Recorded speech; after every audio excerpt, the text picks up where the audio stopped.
3 তাৰিখে যিহেতু আমি ফুৰিবলৈ যাম, গতিকে ফুৰিবলৈ যাবলৈ প্ৰথমতে বজাৰ কৰিব লাগিব। গতিকে আমি আজি বজাৰ কৰিবলৈ ভিটোলৈ আহিছোঁ। চাই লওঁ, ইয়াত নাপালে বিশালত যাব লাগিব আৰু। এতিয়া ভিটোত আমি জেকেট চাই আছোঁ, কিন্তু জেকেটটো বৰ পচন্দ অহা নাই জেকেটবোৰ। এইটো এটা জেকেট পচন্দ আহিছিলে, কিন্তু ডাঙৰ কথাটো হ'ল দামটো বহুত আছে।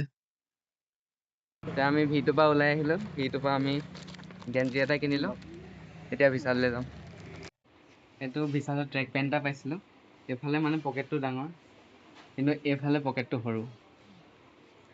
আৰু মোৰ কাৰণে এইটোৱে জোখৰ হয়, কিন্তু বাকীকেইটা আছে ঠিকে আছে পকেটকেইটা, কিন্তু মোৰ কাৰণে জোখৰ নহয়। গতিকে এইটোৱে ল'ব লাগিব, উপায় নাই। এইটো স্পৰ্টিং আৰু এইটো পেণ্ট। বিশালৰ পৰা এইকেইটা বস্তু ল'লোঁ আৰু এতিয়া বেলেগ মাৰ্কেটত চাওঁগৈ। লিফ্টৰ কাৰণে ৰখি আছোঁ। বাই আমনি পাই গৈছে মোৰ লগত থাকি থাকি। এইকেইটা বস্তু লওঁতে বহুত টাইম লাগি গ'ল। এতিয়া আমি ষ্টাইল বজাৰলৈ আহিছোঁ। ষ্টাইল বজাৰতে বাকীখিনি বস্তু ল'বলৈ আছে। এফালে পেণ্টালুনছ আছে, কিন্তু মানে আজি যাব মন যোৱা নাই পেণ্টালুনছত। আচ্ছা, ষ্টাইল বজাৰলৈ আহিছিলোঁ আৰু এতিয়া জেকেট এটা ট্ৰাই কৰি আছোঁ গ্ৰীণ কালাৰৰ।